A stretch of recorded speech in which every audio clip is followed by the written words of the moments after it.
আলহামদুলিল্লাহি ওয়া কাফা ওয়া সালামুন আলা ইবাদিহিল্লাযীনা ইসতাফা আম্মা বা'দ। আসসালামু আলাইকুম ওয়া রাহমাতুল্লাহি ওয়া বারাকাতুহু। প্রিয় দর্শক ভাই ও বোনেরা,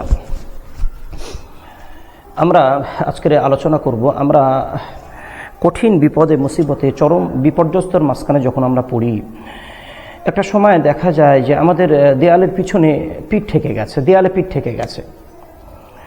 সাধারণত আমাদের আর কোনো কিছু করার থাকে না, না সামনে না পিছনে না আগে না পাশে, কোনো দিকে যাওয়ার কোনো জায়গা থাকে না।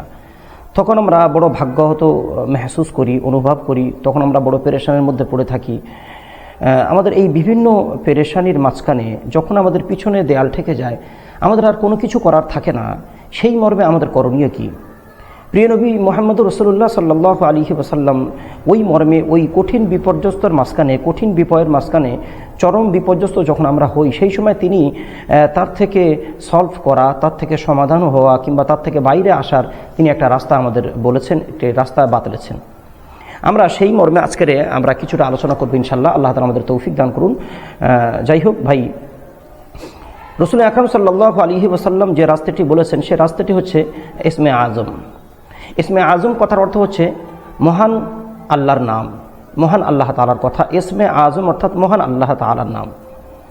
মহান আল্লাহ তাআলার নাম আমরা বেসিকভাবে যেটি দেখি সেটি আল্লাহ।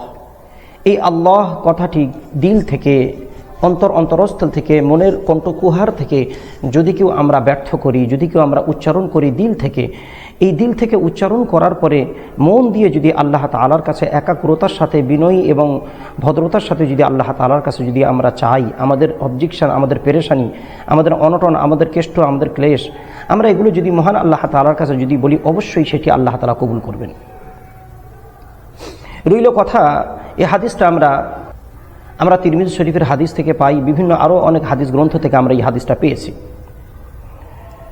বিখ্যাত মুহাদ্দিসিন, বিখ্যাত তাহফিজুল হাদিস হযরত ইবনে হাজার আসকালানী রহিমাহুল্লাহ, তিনি তাঁর ফাতহুল বারী কিতাবের মধ্যে তিনি উল্লেখ করেছেন, তিনি লিখেছেন, প্রিয় নবী মুহাম্মদুর রাসূলুল্লাহ সাল্লাল্লাহু আলাইহি ওয়াসাল্লাম কোন একটি নামাজের পরে সাহাবীরা আছেন, রাসূল আকরাম সাল্লাল্লাহু আলাইহি ওয়াসাল্লাম শুনতে পেলেন একজন সাহাবী হযরত বুরাদা রাদিয়াল্লাহু তাআলা আনহু এই ইসমে আজম দোয়াটি তিনি তেলাওয়াত করলেন।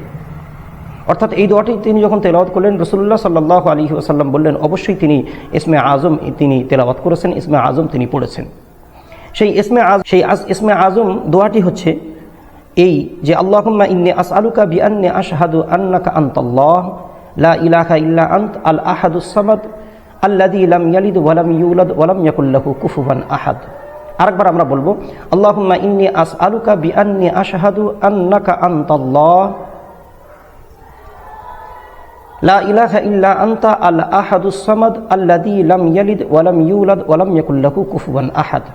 যে দোয়াটির অর্থ হচ্ছে এটি,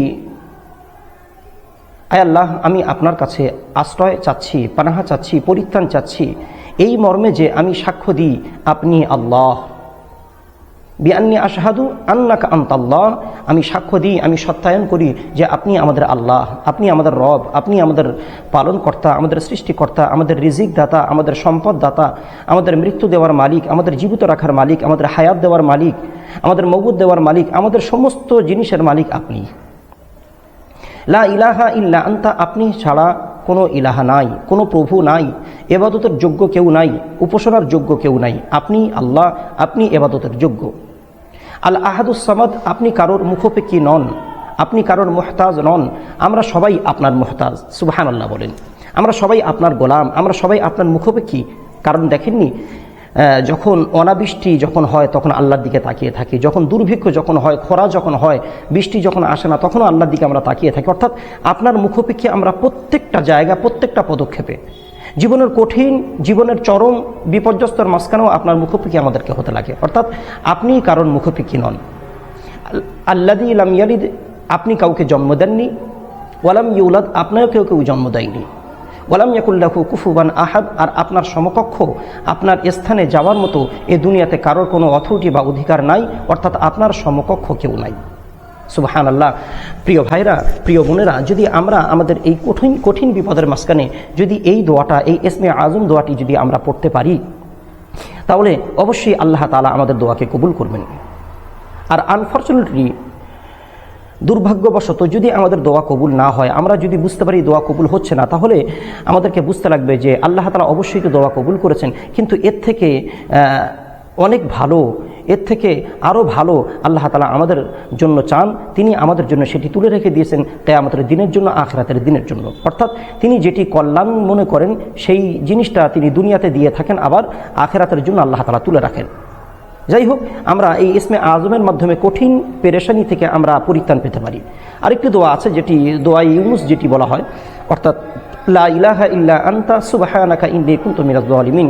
এই দোয়ার মাধ্যমেও আমরা অনেক সময় আমাদের কঠিন বিপদ থেকে আমরা পরিত্রাণ পেতে পারি, নিষ্কৃতি পেতে পারি।